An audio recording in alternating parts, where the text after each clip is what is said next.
You can 10 to 100x your results in your income within weeks with the law of attraction. I'm going to show you exactly how I made over 57 grand in 2 months of applying exactly what I'm going to go through with you on this video here. So it has nothing to do with it's nothing to do with where you're at now and the present results you're getting. It's nothing to do with your capabilities and your potential once you understand the law of attraction and how to actually implement it. And there is a huge difference between what people know and what people do, right? Think about the person who's on a diet, right? Or actually think about a person who's read every book on God's green earth and they have fancy degrees and they have nothing to show for it, right? They're still broke.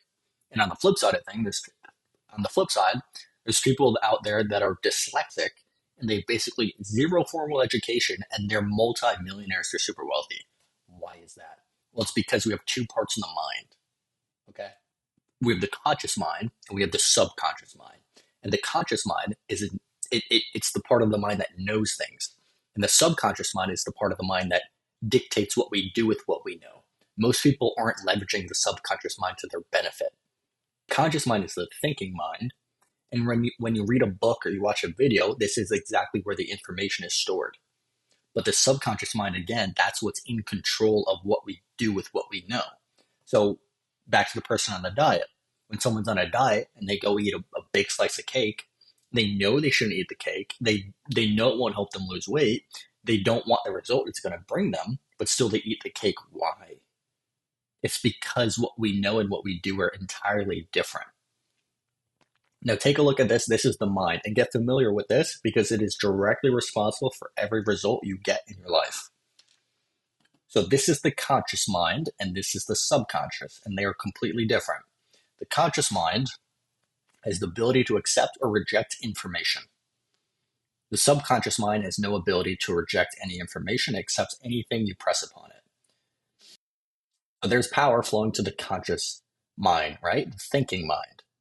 And we use our imagination to build a picture of a dream or a goal. What do we actually want? And then once you take those dreams and you impress them to the subconscious mind through repetition, it causes a feeling in the consciousness. And that's how you get emotionally involved in the idea. And the emotional involvement is expressed within through the body, causing it to change state of vibration.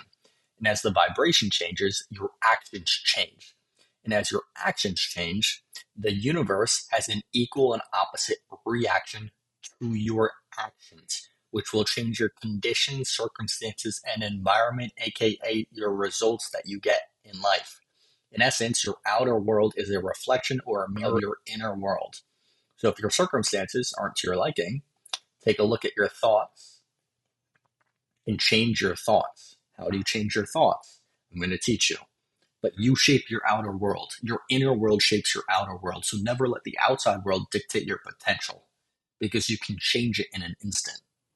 Part of the subconscious mind that dictates how our behavior and what we do and our habits is called our paradigm, which are fixed ideas in the subconscious that express themselves through the body through our actions, right? Through our actions, through our habits. And almost all of our behavior is habitual. It's habits, right?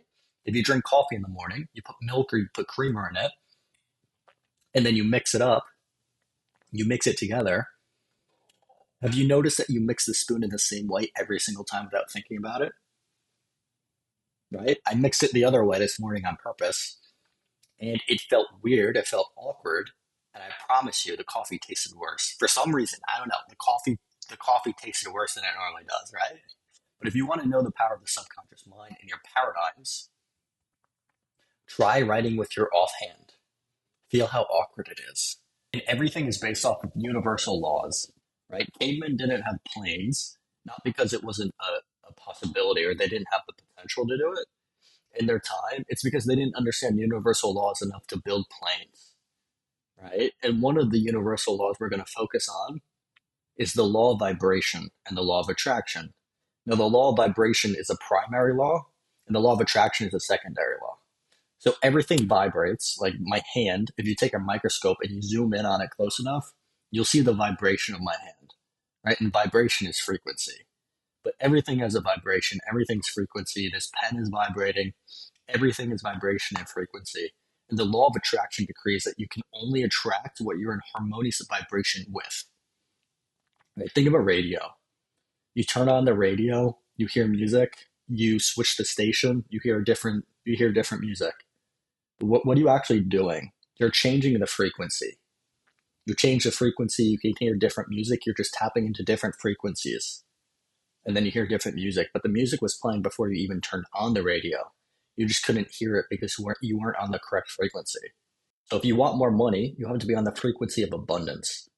We have five senses, right? We can hear, see, smell, touch, and taste. Those are the physical senses. But remember, we're spiritual beings in a physical body. Now, these physical senses help us navigate the physical world, but we need to incorporate our higher faculties, right? Our spiritual faculties like imagination. Use our imagination to build a picture of the good that we desire, and then affirm it. Affirm that we are already that person, we already have the things that we want, and live in it in the now. And that's going to change the frequency. And once you're on the proper frequency, you'll attract it to you. But if you own a business and you have clients coming in, it's very, very easy to affirm that you have clients coming in, that you're a successful business. But when you don't, can you still see yourself being a successful business owner in the present tense and affirm that to the universe? That's where belief comes in, right? When you can't see seven figures in your bank account, can you confirm that you're a millionaire right now? Because your physical senses will tell you it's not true. But you need to tap into your spiritual senses, right? But the absence of evidence is not evidence of absence. Your eyes aren't always telling the truth, right? If you only believe in what you can see with your physical senses, you're living in the darkness because your spiritual side is connected to infinite potential, and you'll never unlock that side of you. Because again, we're spiritual beings having a physical experience. Wherever you are spiritually or psychologically is where you're going to end up physically. So psychologically, if you can take yourself to a place where you have the good that you desire, the money, the business, whatever success you're looking for, when you already have the good you desire in the present tense, and you stay there long enough to put yourself on that frequency, you'll start to move towards it, and it will start to move towards you, because spirit will always express itself in its polar opposite, which is the physical form. So decide what you actually want and write it down on a card, but we can't stay in a wanting state. So we put it in I am. All the goals are I am.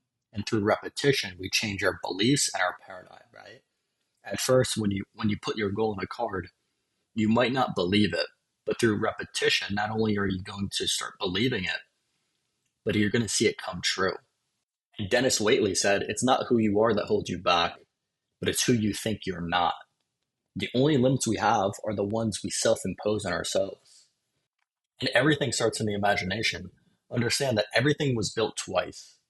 Right? All the skyscrapers you see, the nice cars you see, make you go wow and amaze with it. First, they were built in the first they were built in the imagination, and then they were built in the physical world. And you are the highest form of creation, right? You have unlimited potential. Maxwell Maltz said our self-image and our habits tend to go together. So if you change one, the other one will change automatically. And thoughts are just frequencies. Remember, everything's frequency. That includes thought. So thoughts are frequencies, and it radiates out into the universe, attracting to you what's in harmony with that thought. So if you think negative, you're attracting negative. And it doesn't take long to look at your results and conclude that that's true. Right? Look at there's no hiding from the evidence. Like your bank account is your self-belief. They're directly correlated. If you look at the results you get in life and look at how you've been thinking and acting, they're in correlation. Right? But the only difference between a poor man and a rich man is the way they talk to themselves, their self-talk, their self-image. But they're living through the physical senses. Right? The poor man looks at his environment and his physical senses, and he reaffirms to the universe that he's poor, and he gets more lack. We can't live through the physical senses. We have to use our higher faculties, spiritual senses. So take a hard look at how you speak to yourself, because it is literally manifesting into the physical world.